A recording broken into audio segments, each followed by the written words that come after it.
Islam dalam Alkitab, itulah yang seringkali dinyatakan oleh teman-teman kita di Muslims, terutama para polemikus seperti Zakir Naik, Menakem Ali, Sani Munir, Kainama, Donditan dan sebagainya. Nah, mereka terus-menerus menggemakan ini ya, mengatakan bahwa ada beberapa teks dalam Alkitab, dalam kitab Ulangan, Injil Yohanes dan sebagainya yang mencatat demikian. Misalnya mereka menggunakan Ulangan pasal 18 ayat 18. Menurut Zakir Naik itu katanya berbicara tentang Nabi Muhammad yang dinubuatkan di dalam pasal tersebut yang nanti akan digenapi dalam kemunculannya pada abad yang ke-7. Nah, coba kita akan simak bersama ya. Saya akan memberikan sedikit jawaban tentang hal ini. Ulangan 18 ayat 15 dan 18. Alkitab berkata begini. Seorang nabi dari tengah-tengahmu dari antara saudara-saudaramu sama seperti aku akan dibangkitkan bagimu oleh Tuhan Allahmu. Dialah yang harus kamu dengarkan. Seorang nabi akan kubangkitkan bagi mereka dari antara saudara mereka seperti engkau ini. Aku akan menaruh firman-Ku dalam mulutnya dan ia akan mengatakan kepada mereka segala yang kuperintahkan kepadanya. Yang pertama harus kita cari tahu dulu bahwa ayat ini siapa yang ngomong. Yang kedua ditujukan kepada siapa. Kalau kita melihat di pasal yang pertama di dalam kitab yang sama di ayat yang ke-1, ya Ulangan 1 ayat 1, di sana dikatakan inilah perkataan-perkataan yang diucapkan Musa. Jadi itu adalah perkataan Musa yang disampaikan kepada seluruh orang Israel. Jadi konteks ini menyatakan bahwa Ulangan pasal 18 ini merupakan perkataan Musa yang dia sampaikan kepada orang Israel. Kalau saudara juga melihat dalam Ulangan 5 ayat 2-4, juga di sana diceritakan tentang Tuhan yang mengikat perjanjian dengan orang Israel, di mana Tuhan juga sudah berbicara kepada mereka melalui api di sana. Maka yang pertama yang perlu kita perhatikan bahwa ayat ini bicara tentang Israel. Musa yang berbicara kepada bangsa itu. Kemudian di dalam ayat 15 dan 18 daripada Ulangan 18 itu sebetulnya ada 5 ciri yang disampaikan di sana. 5 ciri dari nabi yang akan hadir nanti di kemudian hari. Yang pertama dia katakan bahwa seorang nabi itu dari tengah-tengahmu. Lalu yang kedua dari antara saudara-saudaramu. Yang ketiga sama seperti aku. Yang keempat itu dia akan dibangkitkan bagimu. Lalu yang kelima bahwa dialah yang harus kamu dengarkan. Ayat 18 diulangi lagi ciri-ciri itu bahwa seorang nabi itu akan dibangkitkan bagi mereka.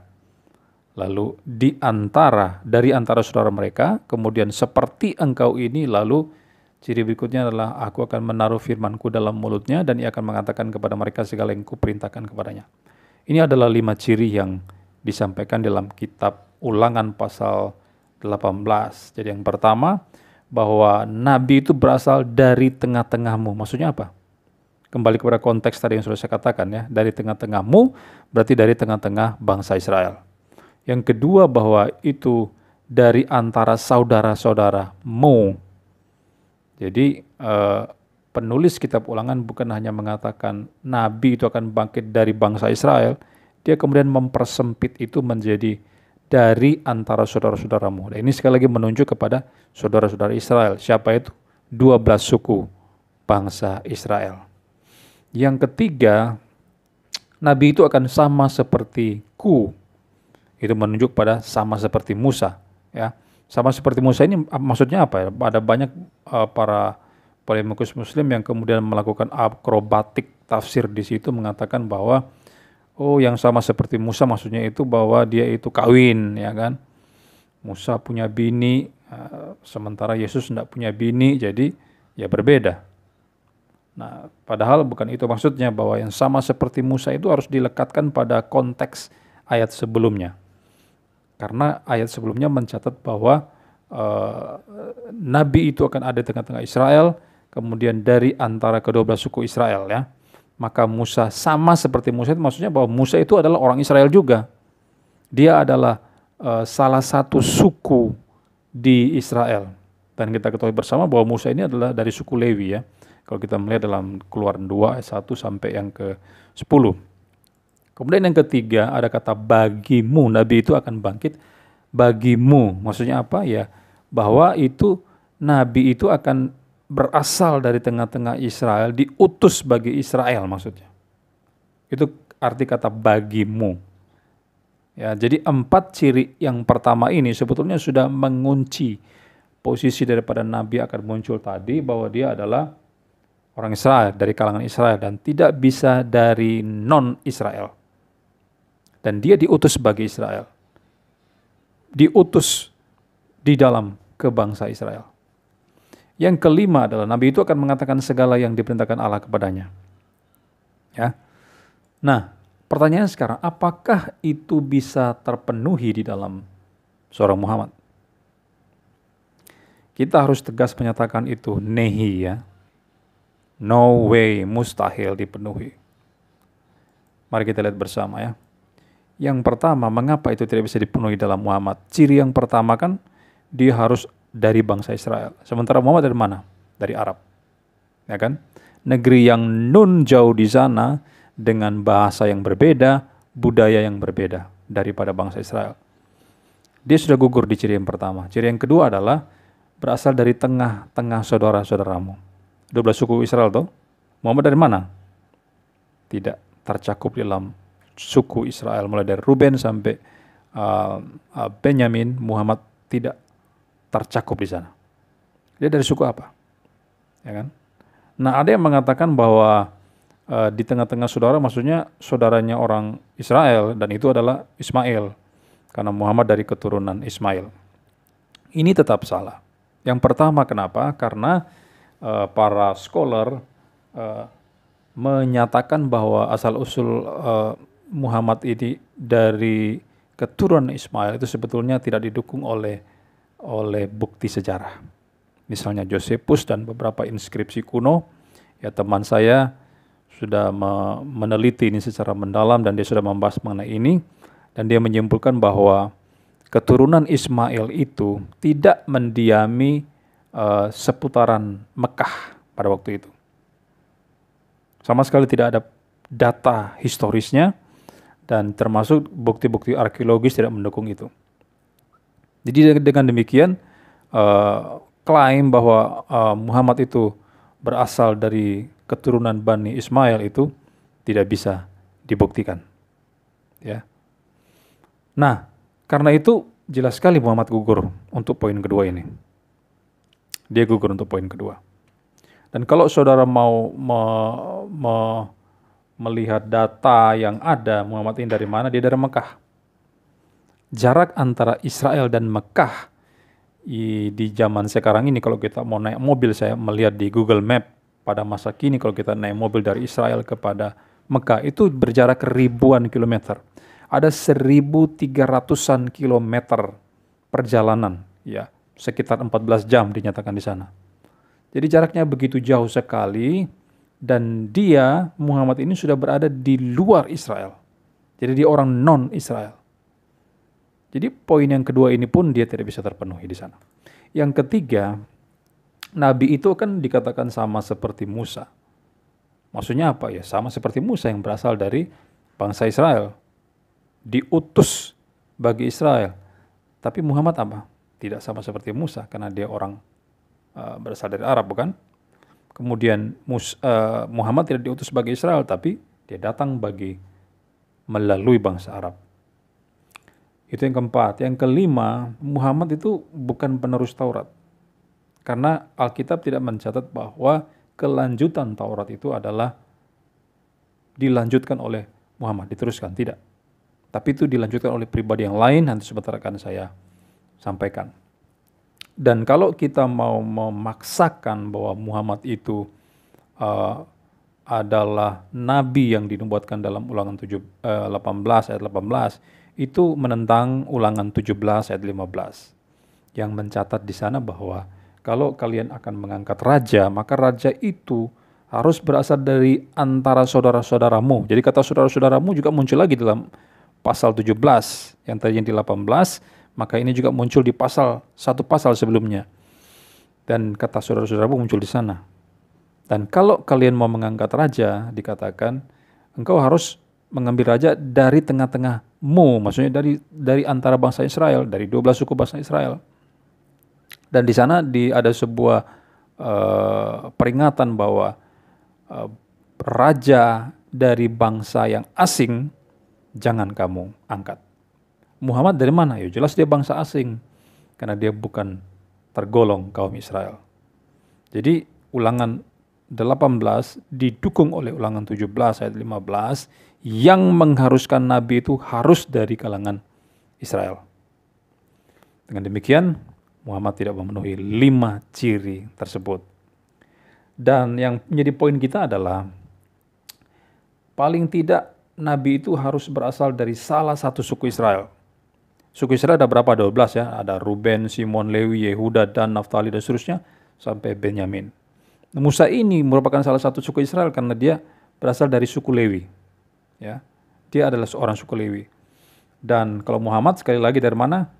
Bukan di antara kalangan Israel, dia dari Mekah, dari negeri yang nun jauh di sana. Ya. Lalu siapakah Nabi yang dimaksudkan tersebut? Sudah pasti adalah Yesus. Kenapa? Mari kita lihat ciri-cirinya. Yang pertama, Yesus itu berasal dari Israel. Ya, ini bukan rahasia umum lagi, ini bisa dipertanggungjawabkan di dalam sejarah. Yang kedua, bahwa Yesus itu dari suku mana? Dari salah satu suku Israel, yaitu apa? Suku Yehuda. Saudara bisa melihat dalam Yeremia 23 ayat 56, Matius 1 ayat yang kedua. Kemudian ada ciri yang ketiga, kan dikatakan bahwa Nabi itu harus sama seperti Musa. Maksudnya apa? Musa juga berasal dari Israel, Nabi itu juga harus dari Israel. Apakah memenuhi? Jelas memenuhi. Karena dia sama seperti Musa yang berasal dari Israel. Ciri yang keempat adalah Yesus itu dikatakan bahwa Nabi itu akan dinyatakan bagimu.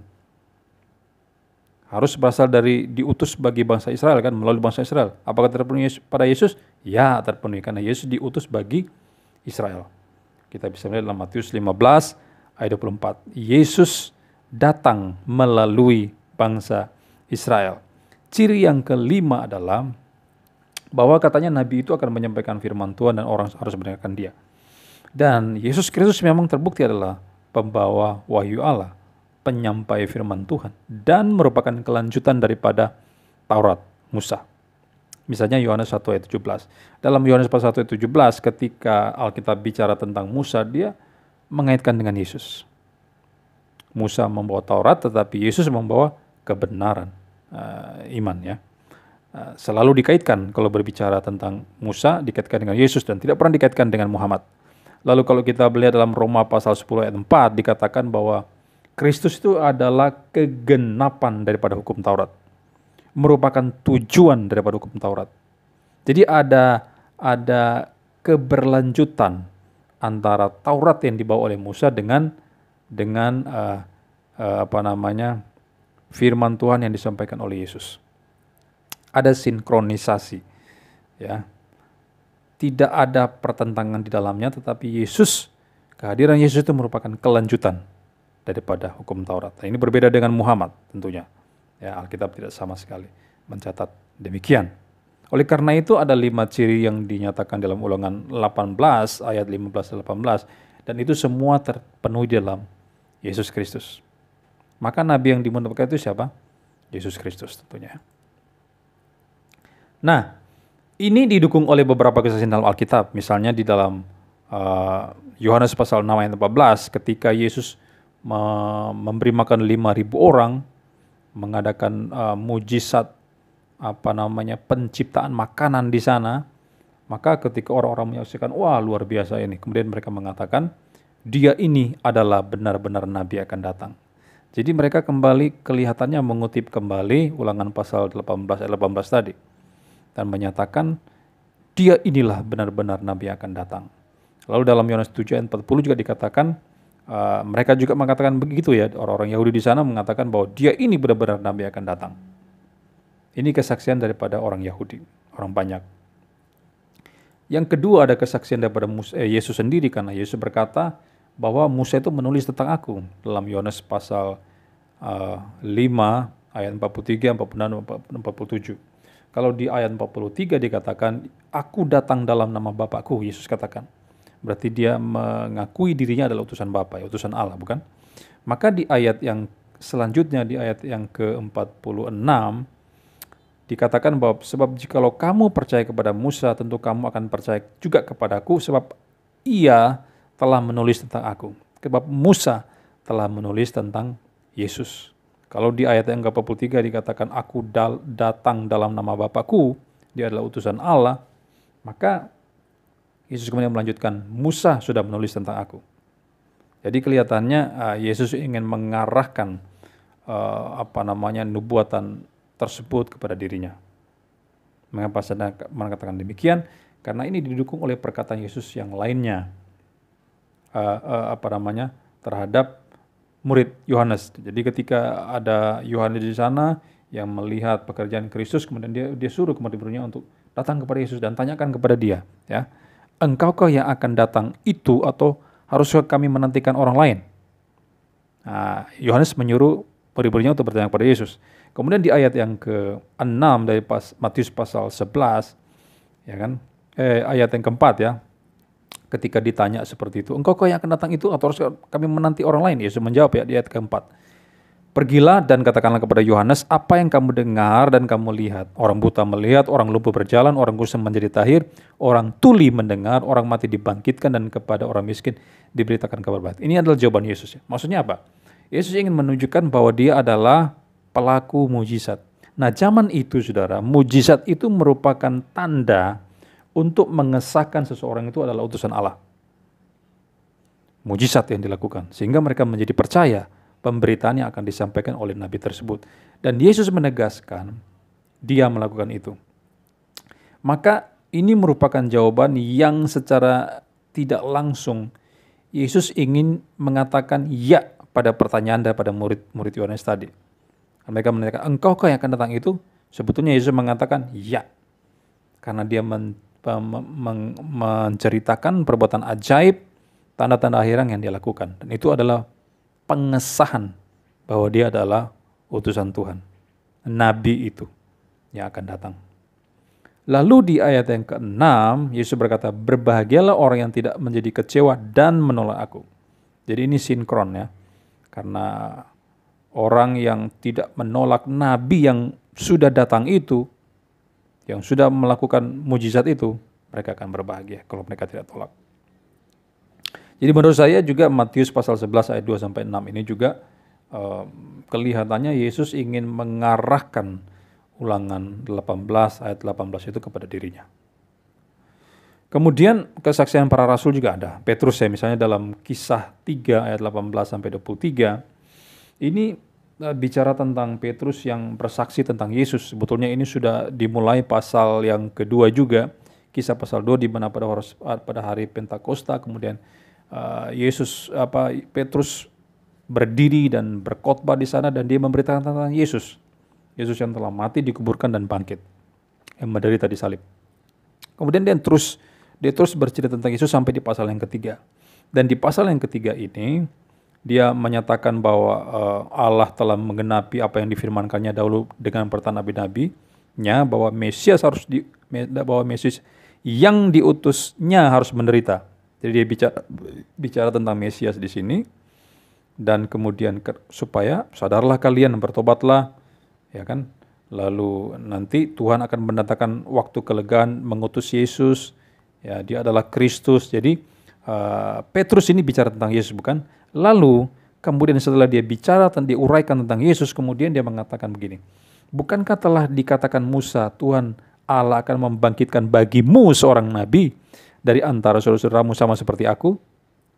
Jadi ketika setelah Petrus menjelaskan tentang Yesus, kemudian dia mengutip Ulangan pasal 18 ayat 18 dan dia terapkan itu untuk Yesus. Ya kan? Kenapa demikian? Karena konteksnya dia sedang bicara tentang Yesus. Ya kan? Jadi melalui ayat ini juga sebetulnya para rasul ingin menyatakan bahwa Ulangan 18 ayat 18 itu digenapi di dalam Tuhan Yesus Kristus. Nah, itulah beberapa kesaksian yang mendukung 5 ciri dalam Ulangan 18:18 yang hanya bisa dipenuhi oleh Yesus. Didukung oleh para rasul, didukung oleh Yesus sendiri, ya kan? Didukung oleh Yesus sendiri.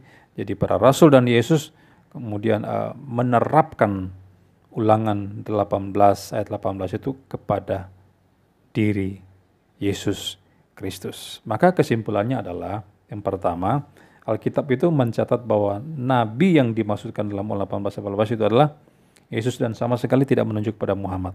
Kenapa?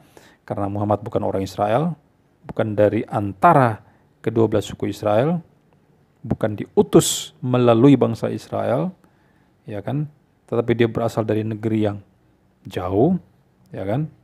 Ribuan kilometer jaraknya dari Israel, sehingga dia tidak bisa memenuhi kriteria syarat bagi nabi akan bangkit itu. Dan yang kedua adalah tidak ada catatan yang valid yang bisa kita lihat dari sejarah tentang keturunan Ismail yang mendiami wilayah sekitaran Mekah. Sama sekali tidak ada. Dan karena itu klaim bahwa Muhammad itu adalah keturunan dari Bani Ismail, keturunan Abraham, itu tidak bisa dipertanggungjawabkan. Karena sejarah sama sekali tidak membicarakan hal itu dan juga tidak didukung oleh arkeologis melalui inskripsi-inskripsi yang kuno. Nah, jadi itu yang bisa kita jawab, saya jawab malam hari ini. Dan orang-orang seperti Zakir Naik dan Ustadz Abdul Somad, Ustadz Sadiung Munir, Menakem Ali, Kainama dan Dodintan, ini mereka adalah orang-orang yang suka melakukan akrobatik ya, akrobatik tafsir yang kacau balau. Mereka hanya mencomot ayat-ayat sak suka mereka sendiri, lalu menafsirkan juga dengan sak suka mereka sendiri. Jadi mereka bukan hanya buta tafsir, tidak paham hermeneutik, tapi juga buta sejarah. Oke? Sampai berjumpa di lain kesempatan. Shalom.